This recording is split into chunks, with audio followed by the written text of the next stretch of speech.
How's it going, everybody? Welcome back to the channel. On today's video, I wanted to talk about what makes a motorcycle great. Now, what do I mean by making a motorcycle great? What makes it great?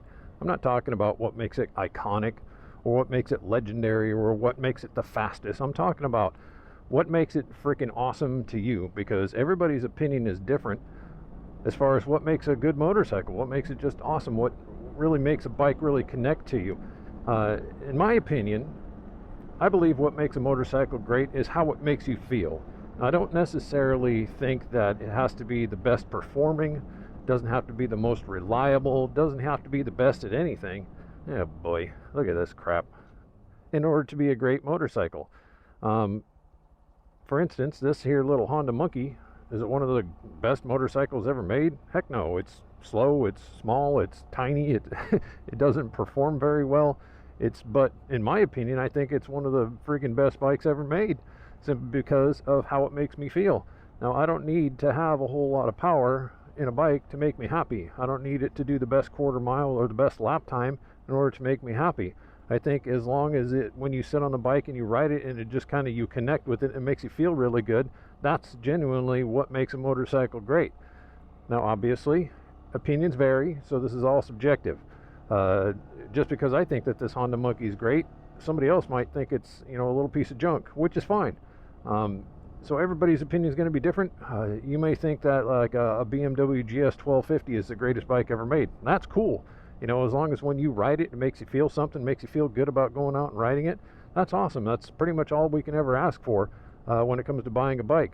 One of the worst things that you can do is go out and buy a bike after doing all kinds of research and everything, and you get the bike and you take it for a few rides and you just can never get used to it, or the performance of it sucks, or you don't like the bike. I mean, that's really kind of the crappiest thing that could happen to you when you buy a motorcycle, which explains why there's a whole lot of almost like brand new Harley Davidson sitting down on most Harley Davidson showroom floors, because a lot of people will go in there and they'll buy like say a Sportster, and they really think, that's a good bike for me, it's a good starter bike, and they'll put like 200 miles on it and realize they want something bigger or faster, or something that just makes them feel good about what they're riding.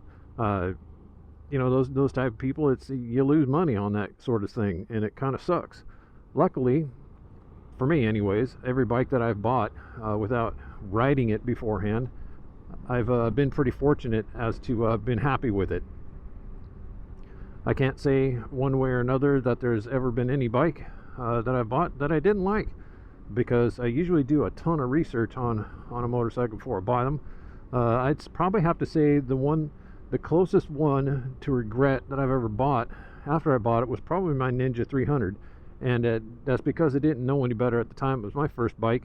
When I bought it, I thought, when I sat on it, it felt pretty good, but the first couple months or a couple weeks that I was riding that bike, I realized pretty quick that it just wasn't the bike for me, simply because of the seating position. It was a sport bike. I thought that's what I wanted to be into when I first started riding, that I wanted to go fast around corners and things. And not that the Ninja 300 it could outride me probably still to this day, but they're not super fast, but a lot of people do race them. It wasn't for me. That's not what I was going to be into when it comes to riding. So that's probably the one that I do regret buying. I should have started on a little dual sport to begin with. I would have been much happier learning how to ride and things. But I still think that the Ninja 300 is a great bike, because a lot of people love that bike. Now the Ninja 400, and a lot of people love that bike for what it is. You can do a lot of things on those little sport bikes that I'll probably never be able to do. I don't expect to ever be all that good of a rider as far as like going to track days and being able to ride things to my limit. What I strive to be is basically just a safe rider, and a rider who gets to enjoy this for many, many years to come. So in order to for me to go out and just buy something that was what I had pictured in my mind, I was going to go carve some corners and drag some knees and stuff like that, reality kicked in, and it just didn't turn out to be that way. Not what I wanted to do. But your imagination and your dreams can often be very different from reality. So the Ninja 300 went down the road, and since then I've bought bikes that were more appropriate to my riding style. For instance, my Kawasaki Vulcan S. I wanted to try a cruiser, but I didn't want to drop the money on a Harley just yet. So the Kawasaki Vulcan S served its purpose, and it did its job for quite a while. And it was a good bike. I really enjoyed it, but I wanted more of a cruiser experience, something that you can only get by having a V-twin cruiser. And I had wanted a Harley for a long time, so ended up buying a Harley. Now my Street Bob, 2020 Street Bob, y'all have seen. I think that's a great bike.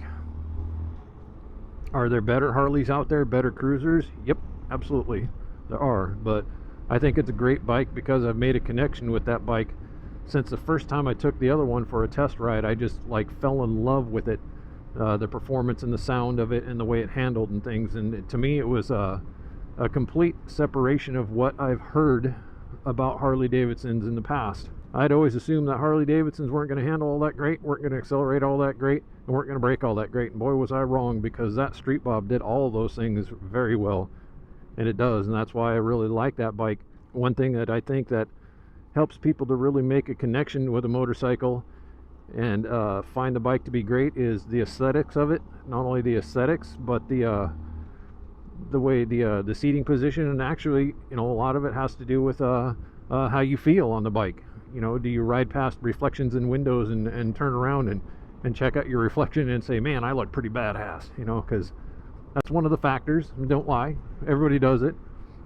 When you're riding a bike, you check yourself out in reflections, like, yeah, I look pretty cool on this bike. So it's all good. Things that don't make a bike great are basically what I talked about. When you buy a motorcycle and it's just not the right fit for you, or there's something about that you really just don't like, hopefully you find that out on a test ride, not after you've completely bought it outright, end up in debt and then be upside down on your next bike loan, which does suck, but it is what it is. Other things that don't make a bike great are sales numbers. I mean, it doesn't matter how many numbers, you know, the bike sells. If it's not for you, it's not going to be a great bike in your opinion.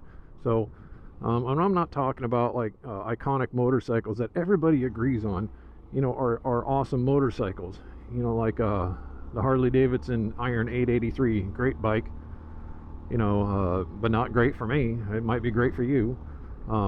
That's an awesome bike, simply because a lot of people, you can mod them however the heck you want to and do all kinds of stuff for them, and they've gotten a lot of people into cruisers and things, so it's a great bike. I've never ridden an Iron 883, but there's a lot of people out there that really enjoy them and really love them. And what makes them great is the fact that people don't care about all their shortcomings and all the negatives about an Iron 883. They just like riding them and modding them. You know, it's not the best handling cruiser, no way.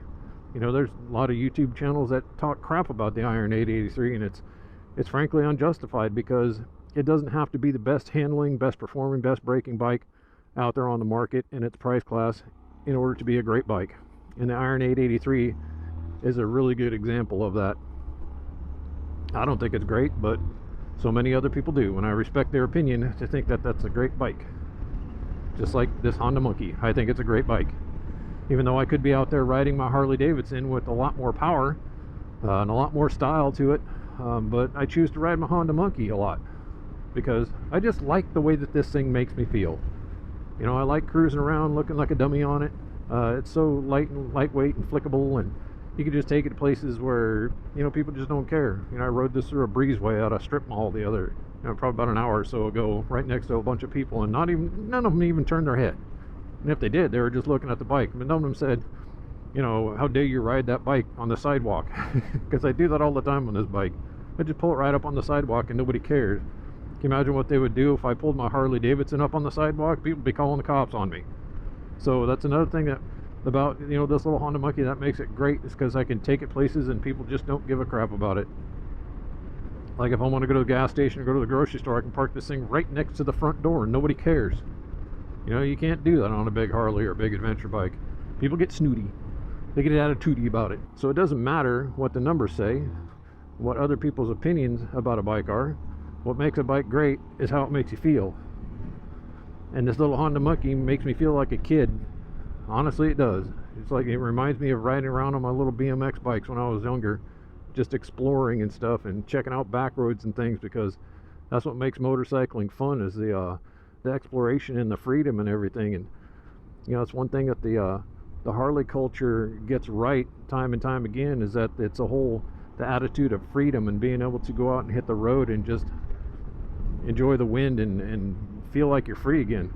But you know, every little bike, if you buy a bike, if it connects with you and it makes you feel young, or it makes you feel good, or it makes you just feel like you look like a badass, that's fine. Then it's a great bike. You know, whichever one suits you the best. Numbers don't matter. Like I always say, it's your opinion and how a bike makes you feel. That's what makes a bike great. Anyway, thanks for sticking around to the video, listening to me ramble on about my opinion about things. Remember, none of this shit is based on facts. It's just my opinion. Sometimes I'm wrong, sometimes I'm right. Anyways, thanks for sticking around. Hope you guys have a good one. Remember, ride safe, have a good day, and we'll see you on the next video.